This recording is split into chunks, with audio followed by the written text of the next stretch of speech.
On today's show, we are diving into the Montreal Canadiens prospect pool, which, despite the graduation of Lane Hutson, the reigning Calder Trophy winner, remains one of the absolute best pools in the entire league, including Ivan Demidov, the best prospect in the entire NHL.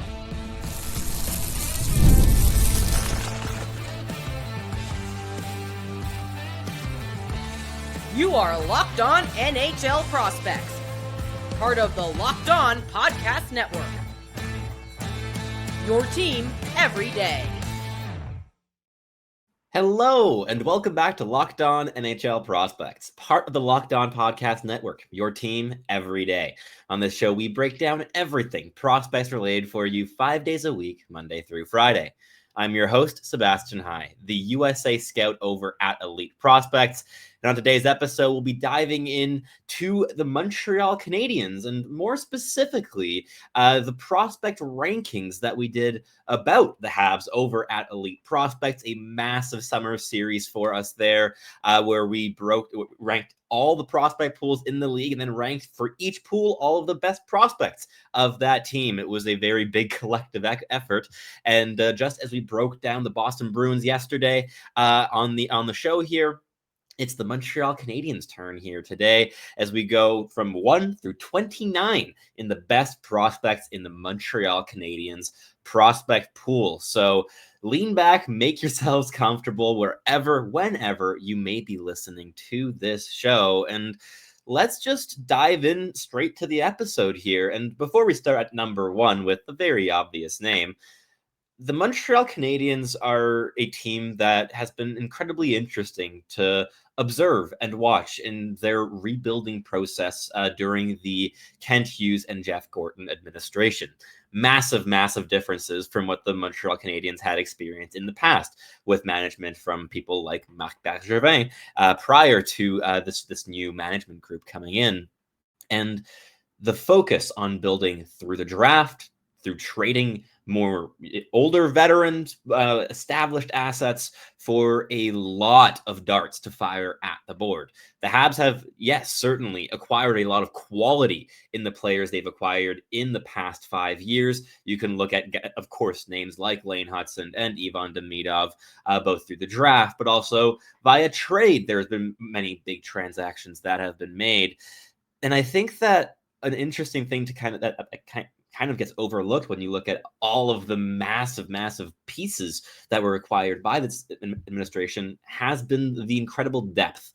The Habs got a lot of darts to throw at the metaphorical board, and not all of them are like bullseyes or triple 20s in terms of being like absolute grand slams in terms of acquisitions. A lot of them are just really, really solid. And that is really where the strength lies in the Montreal Canadiens prospect pool. Of course, there is that high-end quality, but more than anything, the Habs stand out throughout the entire league in terms of just having a raw quantity of really solid assets under their organizational umbrella. And that's one of the things that we're really going to be seeing through this episode as we are delving into the depths of the system. I would say the Habs lack a certain quality between the kind of like elite level and just like solid like depth, just like reliable and projectable players. That kind of like second line projection, second pairing projection, just the quantity in that category of player is a bit less with the Habs than it is with other organizations in the league that have overall weaker prospect pools. But that massive, massive quality gap, both at the top end and then through the back half, is really what sets the Habs apart and is one of the reasons that I think they're built very well to grow into the future, because they're going to consistently have players coming in as reinforcements. You're going to see trades happen.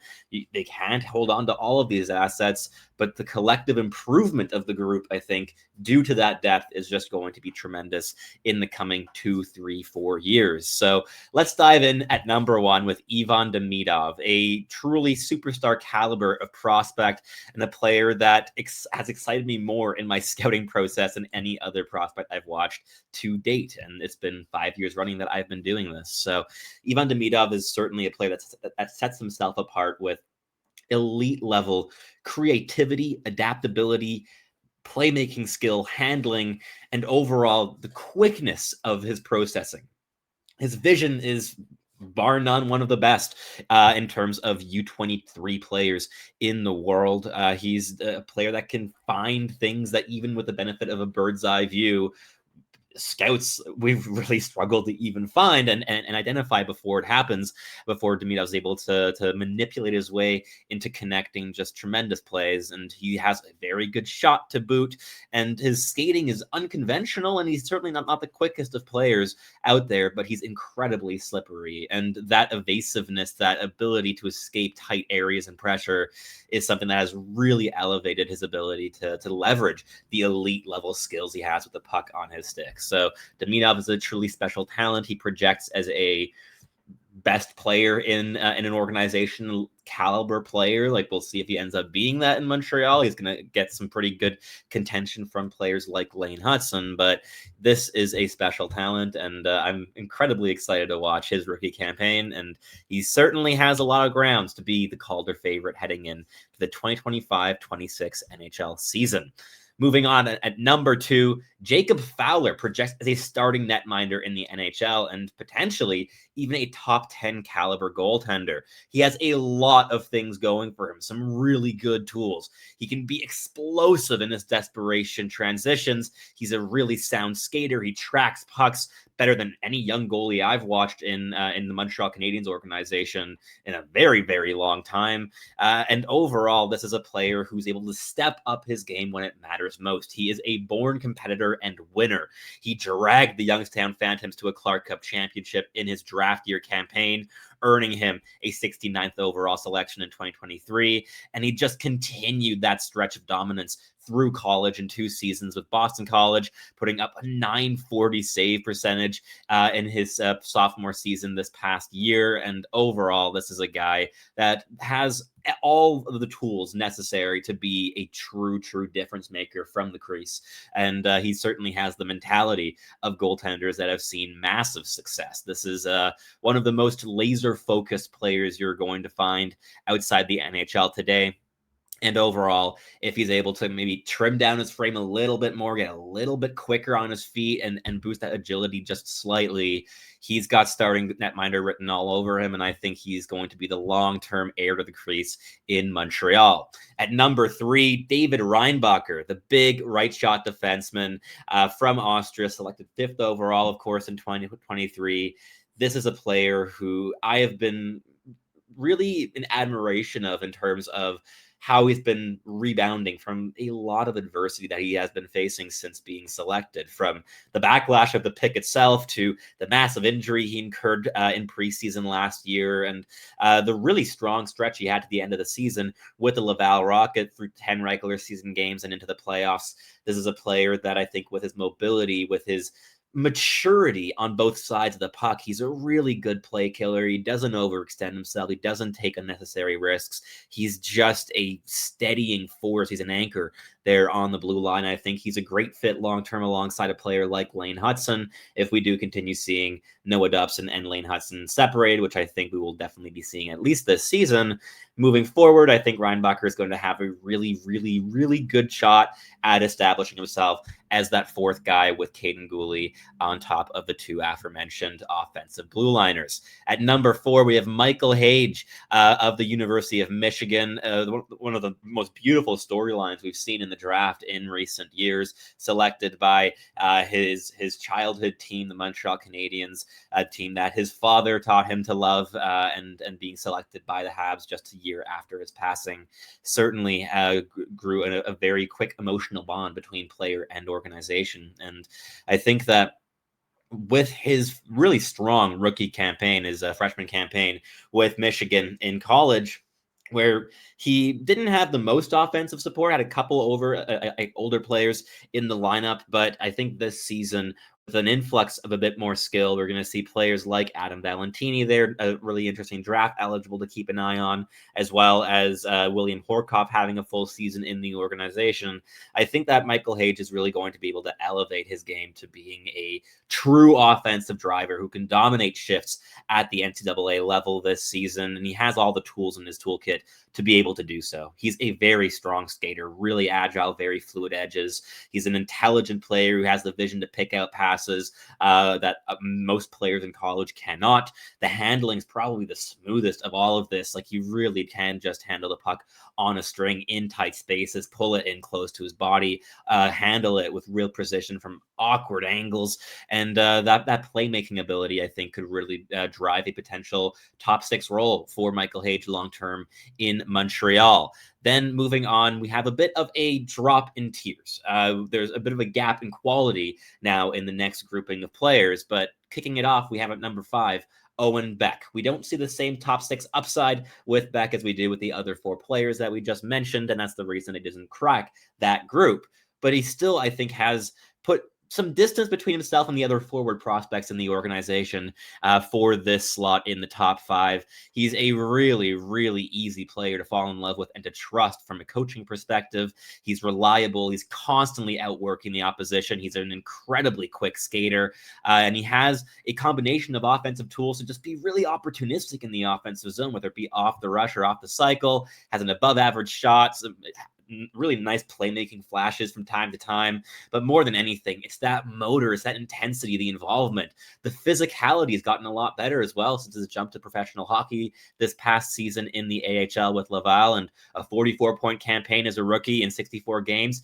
Really, really solid there for Owen Beck, and he might even have a shot at cracking the top 9 for the Montreal Canadiens here out of training camp. He has a current grasp on that third line right wing spot from the first kind of like practice lines that have been run out here by the Montreal Canadiens. So we'll see if he's able to cling on to it. But this player projects as a Swiss Army knife in a bottom 6, penalty kill specialist that can move up and down the lineup wherever you need him, play center, play wing, can do it all. He's a great face-off winner. Just that versatility that sets him apart a little bit here at number 5.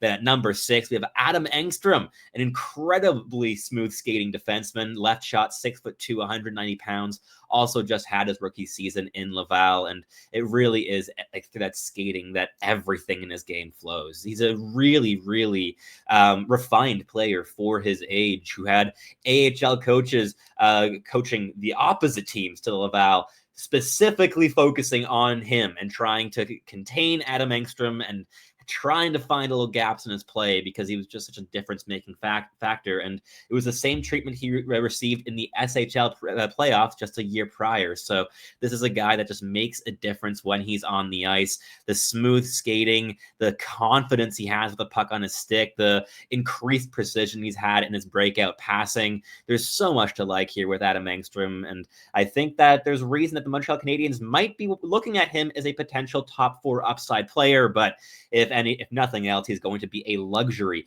on a third pairing long term. But I'm very curious to see what his emergence is going to have to say about the spot in the lineup of players like Jayden Struble and Arber Xhekaj, because there are only so many slots to fill, and certainly Alexander Carrier isn't going to lose his 5th spot in defense anytime soon. So Adam Engström, maybe he'll be pushing the Habs into making some uncomfortable decisions sooner rather than later.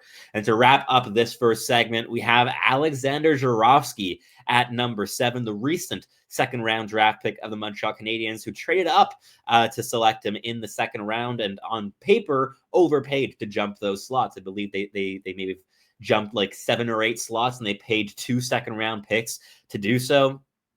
And overall, I think that Zharovsky is the profile of player that's worth taking that kind of risk for. He has separating elements. He has aspects of his game that he was among the very best in the entire 2025 draft class at doing, namely puck handling and shooting. This guy is a real dual threat with his hands and his shot. Got a really, really heavy release, and he still has to fill out his frame. He's only 6'1" and 163 pounds. once he's able to build that weight, you might just see that shot get even more lethal with time. But it's in that handling, the creativity, the just real puck on a string kind of sequences to gain the middle of the ice, to beat opponents one-on-one, to beat opponents 1v2. This guy was doing everything for Tolpar Ufa in the MHL, Russian junior hockey, last season. And we're going to see how that continues to scale, but the early results were really good, as in the playoffs, he really played quite well in 7 games with Salavat Yuleov. So very exciting profile of a player. The handling skill is really there. The top 6 upside certainly exists, but there's definitely still a lot of kind of cohesion to build in his game for everything to come together and to really project to being able to play at the NHL pace. But that concludes this first segment of the episode. In the next one, we're going to look through for players 8 through 18 in these rankings. But first, a quick message from our sponsors here at Locked On NHL Prospects. The NFL season is here, and FanDuel is making sure you're ready for kickoff with a can't-miss offer. Right now, new customers can bet just $5, and if your bet wins, you'll get $300 in bonus bets to use across the app. I love using FanDuel because it fits however you like to bet. Player props, building a same-game parlay, or even jumping in live as the action unfolds, the choice is yours on FanDuel. I know I myself am always partial to a same-game parlay and combining multiple predictions into one in order to get the biggest return possible. So, are you ready to play? Download the FanDuel app right now by visiting FanDuel.com to get started. That's FanDuel.com to place your first $5 bet. All right, let's keep this episode rolling here in the second segment, kicking it off at number 8 with another player who may win a spot out of training camp, and he featured in the playoffs for the Montreal Canadiens. Oliver Kapanen, the Finnish center. He's a really intelligent, reliable player on both sides of the puck. He moves well. He's got a pretty heavy frame. He's very difficult to knock off of the puck. Has a decent shot that he was really able to show, especially at the SHL level last season when he was loaned to Timur IK, and he scored 15 goals and 35 points in 36 games. Really solid display there. And he came back looking like a much more polished player in terms of his maturity and the quickness of his decision making. He just is a really reliable and steady piece, and I think that's exactly why he might get the nod over other young players in the organization for a spot on the opening night roster. His main competition is going to be Owen Beck, so we'll see how the two duke it out, but whoever doesn't cement that spot is going to get a leading role on the offense for a strong Laval Rocket team. So very excited either way for both of these prospects. But yeah, definitely another player to keep an eye on because he's going to be a third-line mainstay for the Canadiens sooner than later. At number 9 in the final forward in the top 10, we have the recently drafted Hayden Paupanekis, an early third-round draft pick who the Habs also traded up to acquire, and it's easy to see why. The Habs have really been farming big power forwards with some standout traits, but overall a big motor, physical engagement, and strong two-way details, and Hayden Paupanekis is all of that.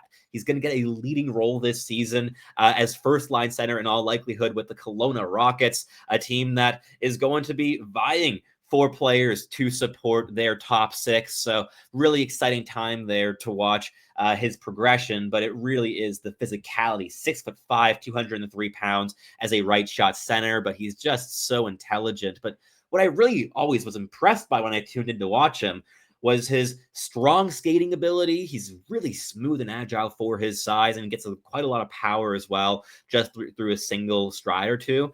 And his strong handling ability. He can really maneuver out of tight corners, and that fluidity that he's able to chain through all of his different aspects while handling the puck, I think is something that could really help him as he goes up the ranks. Wrapping up the top 10, we have Jakub Dobes, the backup goaltender in all likelihood for the Montreal Canadiens. Still a young player, and he's technically still Calder eligible, so here he is still on the rankings at Elite Prospects, but he's a very exciting talent. He's just so confident, very aggressive netminder when he wants to be, but it's that flexibility and athleticism that I think that really set him apart in his rookie campaign here with the Montreal Canadiens, and that made him, like, just out of the gun, a massive improvement for the team when he came in the December road trip in Florida. But he's going to have some tight competition in the following years with players like Jacob Fowler in the system. But Jakub Dobes, I think, at least in the short term, is definitely the furthest along of the young netminders in the organization. At number 11, we have the younger Xhekaj brother, Florian. Also massive player who plays with incredible violence, 6'4", 205 pounds, had like 130 plus penalty minutes in the AHL last season, but he also scored 24 goals and 35 points in 69 games. His 25% shooting percentage is never going to continue, and you shouldn't look at him as like the next big sniper in Montreal, but he does have a very, very good shot. And I think that that's the power behind his release, and what he's really been growing as a shooter has been in terms of scoring with a lot less room to get his shot off. He's a big player. He's got a long stick. Getting his shot off in tight quarters is a really big improvement, and his motor is massive. He wants to just make a difference in any way he can. He's strong at the net front. He can penalty kill. He can be your enforcer if you need him to be, and I'm very curious to see if he even gets a couple games with the Habs this season. I think he's at that point in his development where he's good enough for a fourth line role in case of injury, and I think that in terms of projecting bottom of the lineup scoring plus violence, that's something the Habs are certainly going to be vying, especially as we near playoff time.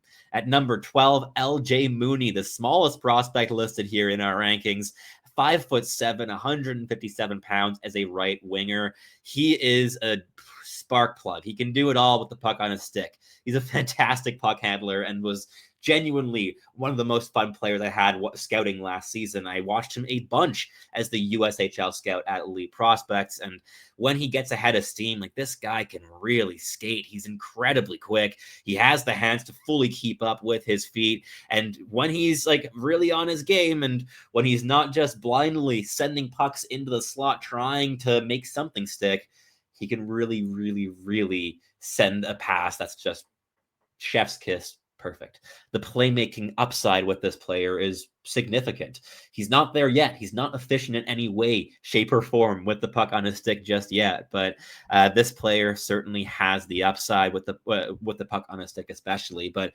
everything drives through the motor. He outworks everyone on the ice. He's got that Brendan Gallagher heart and soul feel to him. So yeah, he's a small player, but he has some decent leverage mechanics. He gets underneath opponents. He's able to shield the puck, hold on to it. He's got to get stronger. He's got to go up and match this as he goes up the levels to college and then eventually professional hockey. But this player, I think he's got the blend of high-end intelligence, incredible work ethic and motor on and off the ice, and separating skill that we've seen from recent NTDP draft picks by the Montreal Canadiens, like Lane Hutson and Cole Caulfield. They can beat the odds. You can't have 18 of them in the lineup, but three you can balance. So LJ Mooney's at number 12 here on our board, and a personal favorite of mine. At number 13, we have Tyler Thorpe, a big power forward that should get you excited if you're a Habs fan. 6'5", 214 pounds. He's incredibly versatile and adaptable as a player. Had 27 goals and 52 points in 68 games last season with the Vancouver Giants in the WHL, and even got 2 assists in his single Laval Rocket appearance last season. And he really, really has gone through tremendous growth as a power forward goal scorer. Like, that combination, that blend of skill, his curl and drag shot is disgusting. The amount of power he's able to generate off his release, very impressive. I think this is going to be a really good candidate for a third line role in the future for the Montreal Canadiens. But overall, I think he's got bottom 6 written all over him, and pretty high likelihood at that. Sam Harris is the next player coming in on our board at number 14. And this is a player who's gone under the radar, I think, among Habs young stars. And he scored 23 goals and 35 points in 43 games for Denver University last season, was their top goal scorer. This was the reigning Frozen Four champion as well last year, and he led them in goals. And he did that often with third line deployment, second line deployment, that he wasn't always getting those first line minutes, but he has a relentless motor. He has a very direct offensive approach. He just starts driving towards the crease, and he has clinical scoring skill. Like, the shot is really a strong attribute in his toolkit, and I think if he's able to further elevate his physicality and maybe leverage that intensity to a little bit more violence at times, he's going to be another player with a really good shot at bottom 6 minutes in Montreal. And as you are starting to see here, you can't have 20 of those players. There are only so many openings. So the Habs are going to have a whole bunch of trade chips in the coming seasons.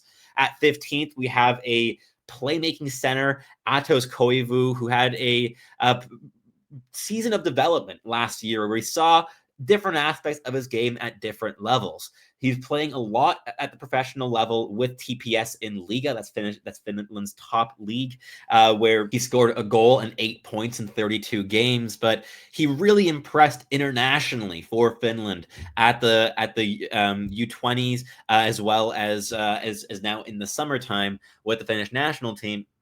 A lot to like with this player. I think that he has a really decent shot, especially when he's able to maybe add some more pounds to his frame, but it's the computers, the intelligence that I think really makes him a really intriguing piece in this prospect pool. But he's going to have to become a little bit more efficient at creating at even strength with more limited time and space, as well as to add a bit of speed to his skating, which is his clear biggest weakness at the moment. So another player to keep an eye on. And of course, already kind of written into the franchise history as Jacob Koivu's son. At number 16, we have another player with just an unbelievable work ethic and motor, and that's Vinzenz Rohrer. The Austrian winger is not the biggest guy in the organization, 5'10", 161, but he's got that dog in him. This player, I think, is going to be the next to inherit the Gallagher comparisons when he does end up suiting up for the Laval Rocket, which maybe happens at the end of this season. He will be going back to the Swiss National League with the Zurich Lions to try to reclaim the championship next this season.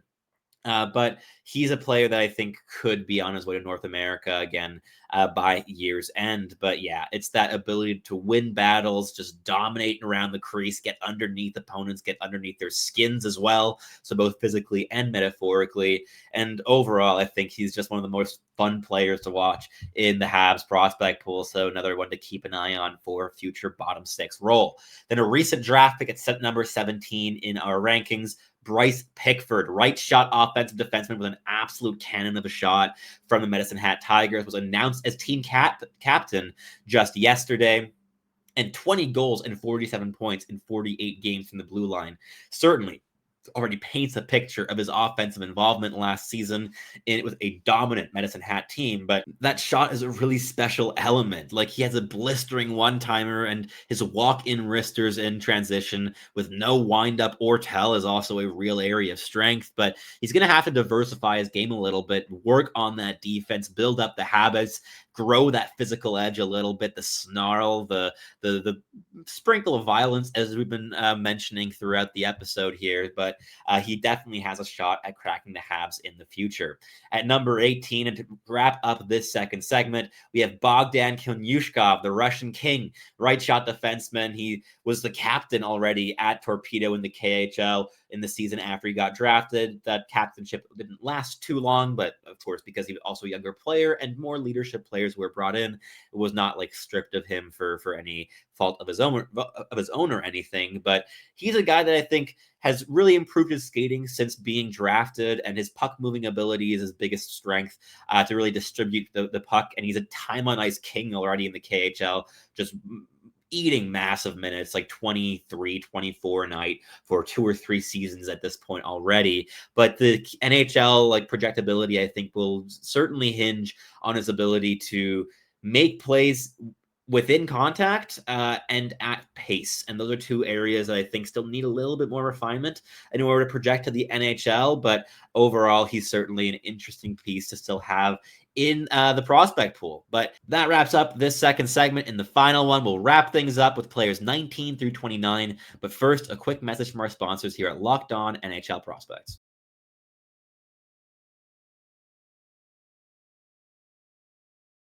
All right, let's wrap up the show here, and we're just going to go full quick fire because this is going to be very long if I don't do that because, again, there's just so much depth in this pool. So at number 19, we have Logan Sawyer, creative winger, playing with Providence in the NCAA. Had a bit of a quiet freshman campaign there with 6 goals and 16 points in 37 games, but he's a really intelligent player with some real playmaking flash. But the skating has to take a step, but the intensity, the desire to get involved certainly took a really big leap in the previous year since being drafted. And I think, again, here you have a lot of the elements that could eventually make a reliable bottom 6 piece with that intelligence, with the passing and handling adaptability under pressure.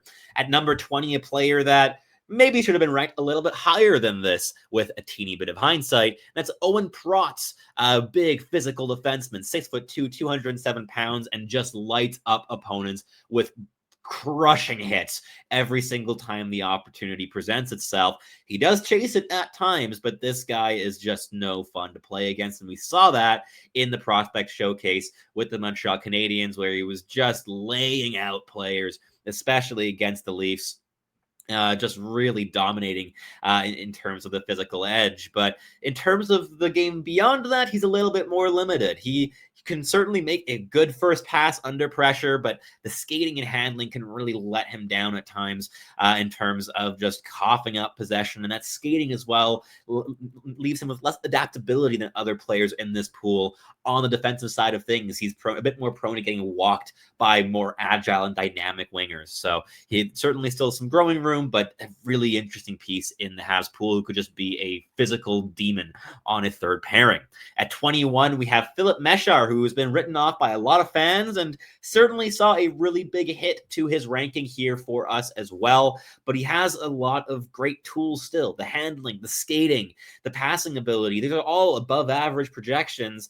It just has to come together, and especially his ability to execute within contact. This was something that was more of a strength somehow in his draft-eligible season against professional competition in Slovakia than it has been since then, even against junior comp in the OHL. And that ability to withstand bigger opponents has just left him buckling under pressure at times and just running into walls and not being able to figure himself out of those problems. And I think that kind of not being able to outthink opponents is also a little bit of a reason why he's been struggling to adapt. But this is going to be a bit of a make or break season for him in Laval, and I can only wish him to put all the skill elements together, because when he does, he's incredibly fun to watch on the ice. At number 22, we have Carlos Händel, a German right shot defenseman who moves the puck well, could eventually be a bottom pairing like puck mover. The skating ability is his biggest strength, and the physicality still has to be built up, but he certainly has the passing skill and the flash of deception with the puck on his stick to maybe make it in an NHL role at some point. At 23, we have another goaltender, the last one on this board. And that's Arseni Radkov, who was just selected by the Habs in the 2025 NHL draft.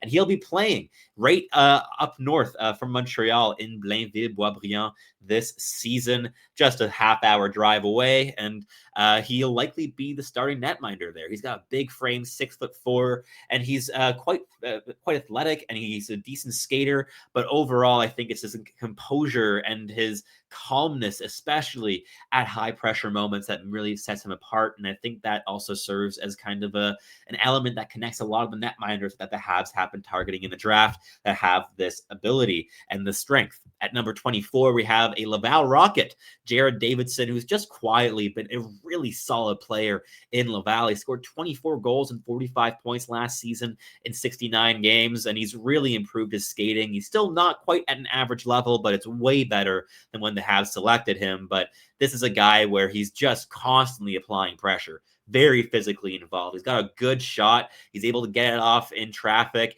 and his versatility, motor, and work ethic really, I think, just make him a plug-and-play style of guy. He can kind of make chemistry with anyone as a solid F1, a good checker who can just make the lives easier of any line mates he finds himself next to. And I think that could also make him a good call-up candidate for the Habs this season, especially considering that he can play at center. At 25, we have Sean Farrell, 5'9" left wing who rebounded from a really rough start to the season last year with Laval. I think he was limited to like 1 assist in 20-something games last season at the start of the season, but he still finished with 20 goals and 44 points in 67 games. This might be a make-or-break year for him, though. He's 24 years old. The clock's ticking a little bit on when he's able to make the jump to the NHL, or if he just ends up staying as a tweener, but he has the ability, like the playmaking skill, the passing ability, the setup ability that not many other players in the Habs organization can like do better than. I mean, certainly have your Hutsons and Demidovs and Suzuki's and some other players in the prospect pool, sure, like Michael Hage, but there aren't that many better passers of the puck in an offensive sense than Sean Farrell in the organization. And I think that if you combine that with his high-end intelligence, maybe he ends up making it. I really wish it for him, but the clock is ticking. At 26, we have Luke Mittelstadt, a very steady left shot defenseman. He's a bit undersized at 5'11 and 174, but he was just rock solid with the University of Minnesota last season. He's a really good play killer. He's just constantly trying to create little advantages, and he compensates for his lack of standout tools really, really well. Is it going to be enough to make the NHL full-time someday? I'm not entirely sure, but the Habs were apparently very, very close to signing him to an ELC this summer, but he elected to return to college for another year. So certainly the organization is quite high on him, but we're going to see how he keeps developing. At 27, we have Filip Eriksson, the final forward in these rankings, who had a really great goal-scoring run just over a year ago, but who had a bit of a quieter year this past campaign. Largely played in the SHL with the Vahwa Lakers, scoring 2 goals and 6 points in 37 games. He's a pretty solid and reliable player on all fronts. He's diligent defensively. He works hard. He's got a good motor. But I think the mechanics and the overall talent level cap his upside a little bit. I don't think we're talking about a top 9 upside player. I think it's more maybe a 4th line guy if he's able to really put everything together. But there's so much competition in the Habs bottom 6. It might be difficult for him to wriggle his way into that lineup eventually. Then at 28, we have Rasmus Bergqvist, a player who's certainly been overlooked a little bit, but is a mobile left shot defenseman who can hit quite hard. He's physically engaged. He's able to angle players to the outside and really keep them away from the most dangerous areas on the ice. Had a very good World Junior Championship as well with Team Sweden, where he also scored a really big goal. I believe it was on the first game of the tournament, and he's going to have to fine-tune his agility and gain some consistency in his defensive timing in order to really cement himself as a defensive specialist, because that's how I think he could make his a living in the NHL someday. But yeah, he's still definitely a couple years away. Then last but not least, we have William Trudeau, left shot defenseman of the Laval Rocket. Had a bit more of a struggling season this past campaign with a much stronger year the year prior, but he's physically engaged. He moves quite well. There's definitely still some headroom to rebound back into and maybe establish himself as a number 7 caliber defenseman in the National Hockey League. I just don't think that's going to happen with the Habs. There's so many players vying for those roles, and to compete with guys like Adam Engström and Arber Xhekaj and Jaden Struble for that 3rd spot on the left side, I think it's going to be difficult. So we're going to see what happens. But that wraps up the rankings here. I would absolutely love to hear about your thoughts, if you're still listening here at the end, of this prospect pool. How strong is it? And maybe where are the big fall-offs in talent? Like, I see a really big gap between 4 and 5 as the first big cutoff. And then you also see another one, I think, more in that like 10 to 11 range of another drop right there. But I'd be really curious to hear about your thoughts on the pipeline that the Habs have that will be continuously feeding them with talent in the next 2 or 3 years. And if that's going to open up trade opportunities and make this team a true playoff contender in 2 years' time. I would love to hear from you down below, but that's everything here from me today. Thank you so much for listening, and I'll catch you guys again on tomorrow's episode.